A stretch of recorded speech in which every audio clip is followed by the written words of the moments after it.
प्रभु यीशु मसीह के पवित्र नाम में आप सबों को मेरा नमस्कार। मैं सजीव भिलाई वाला।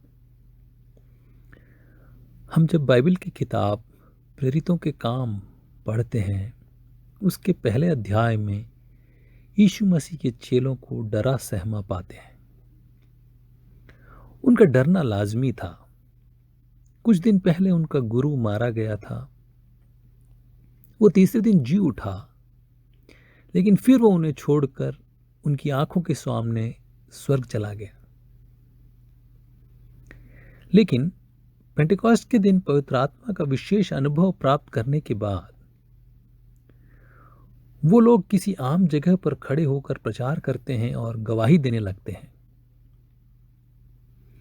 ये जो हिम्मत और सामर्थ उनमें आती है, वो पवित्र आत्मा के द्वारा ही आती है। पवित्र आत्मा उन्हें चेंज कर देती है, उनमें वो बदलाव लाती है कि वो धैर्यशाली हो जाते हैं। लेकिन ये गवाही और ये प्रचार क्यों सुनाना है अपने ईश्वर के बारे में दूसरे लोगों को? अपना धर्म अपने तक सीमित नहीं रख सकते क्या? इस विषय में कुछ बातें मेरे जेहन में आती है जो आपके साथ साझा करना चाहता हूं।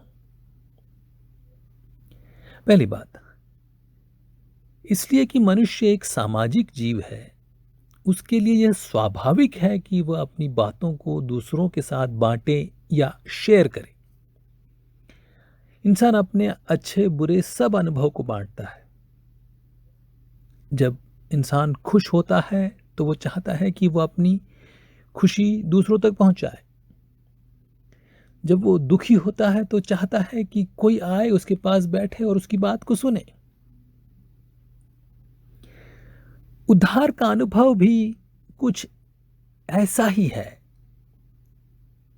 कुछ बड़ा सा अनुभव है वो। उसके अंदर जो शांति और बदलाव को वो अनुभव करता है, वो दूसरों को बताना चाहता है।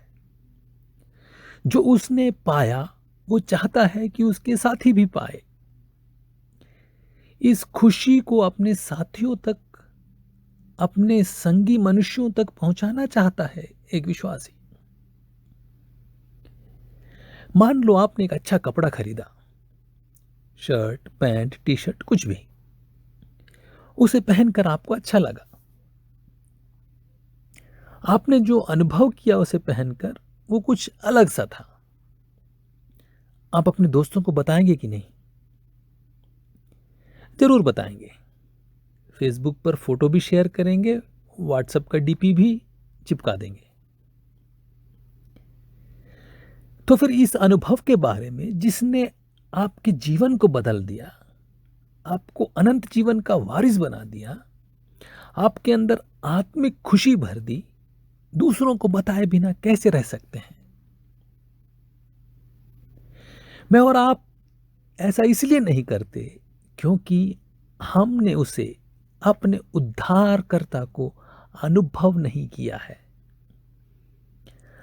हम उसे ठीक से जानते नहीं हैं। हम उसे ठीक से पहचानते नहीं हैं। हमने उसे चख कर नहीं देखा है। अगर हम उसे चख कर देखते, अगर हम ये जानते कि वो कितना भला है, तो चीख चीख कर कहते कि मेरा यीशु अच्छा है, मेरा यीशु उद्धार करता है, मेरा यीशु आपको बचा सकता है, मेरा यीशु पापियों को अपने पाप से छुटकारा देता है, मेरा यीशु रोगियों को चंगा करता है। वचन कहता है, चख कर देखो वो भला है।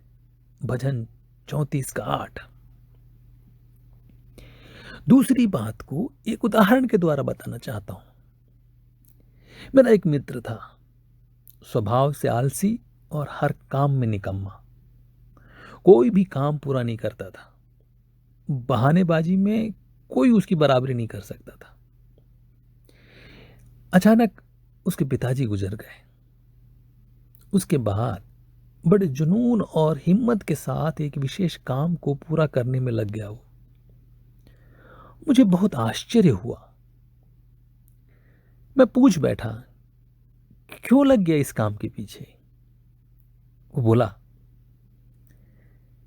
यार मेरे बाप की आखिरी इच्छा थी ये, इसे पूरा करना है।